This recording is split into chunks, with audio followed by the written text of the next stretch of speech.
Halo semuanya, perkenalkan nama saya Lusker Vincent dari kelas RPL 11. Hari ini saya akan menjelaskan bagaimana cara membuat tambah itu menjadi bentuk modal, dan kemudian setiap kali kita tambah dia nggak refresh halamannya. Jadi misalnya kalau kita tambah, kita bikin nama barangnya ini jadi Pablo, harganya 900, stoknya juga 999, deskripsinya fokus asal, isi tabelnya yes, dan simpan. Oh, angkanya kebesaran. Di bagian stoknya ini kita kecilkan, dan ya harganya juga.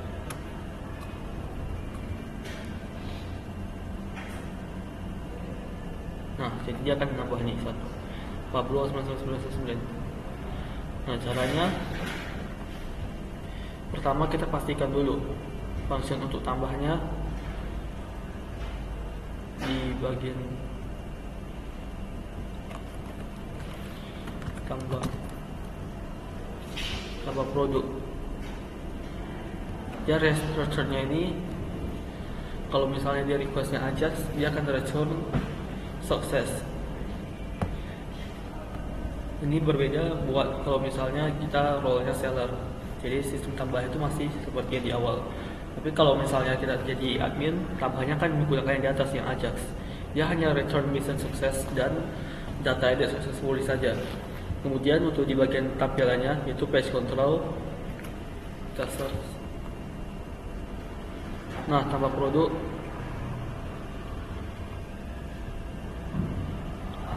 Ini sekarang dia, kalau misalnya tipenya request Ajax, dia hanya return bagian partialnya aja, jadi dia hanya setengah dari bagian.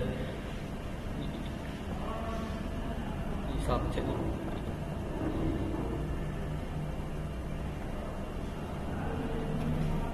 Nah, jadi sama seperti yang untuk tampil, kita memisahkan juga ke partial. Kan kalau tampil itu dia jadi produk table yang dimana hanya menyimpan HTML-nya saja.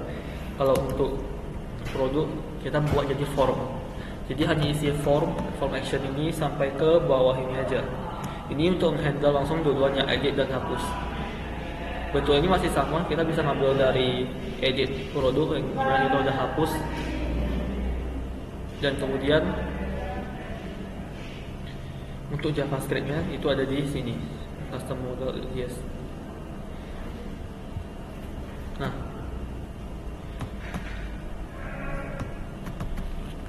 ini function untuk menghandle sistem modalnya. Satu sistem ini bisa untuk semua modal yang ada, seperti customer, dan bisa untuk customer dan seller. Jadi dia menggunakan parameter.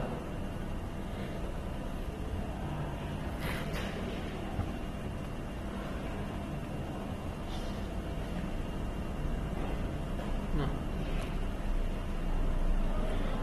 selanjutnya ketika kita klik submit, nah jadi kalau misalnya kita ke sini kemudian klik tambah, dia akan ada tombol cancel dan simpan. Kalau kita klik simpan,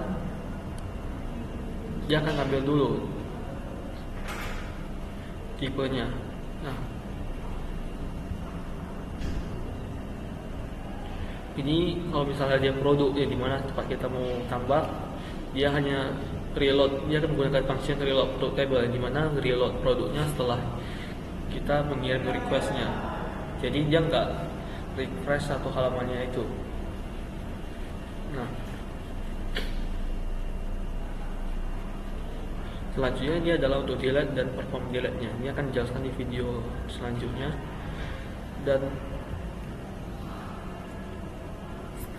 selebihnya seperti itu, seperti biasa. Jadi di functionnya ini hanya untuk menampilkan modalnya dan memastikan modalnya ini bisa digunakan di tabel-tabel yang lain juga, menggunakan parameter. Dan untuk tambahnya ini, setelah dia tambah, dia masih mengirim pesannya ke database, dan hanya saja bedanya dia mengirim baliknya membentuk response.json, bukan mengirim halamannya langsung. Dan refresh itu menggunakan reload table, telah saya jelaskan di video sebelumnya. Dan sekian dari video kali ini, terima kasih telah menonton sampai akhir. Sampai jumpa di video selanjutnya.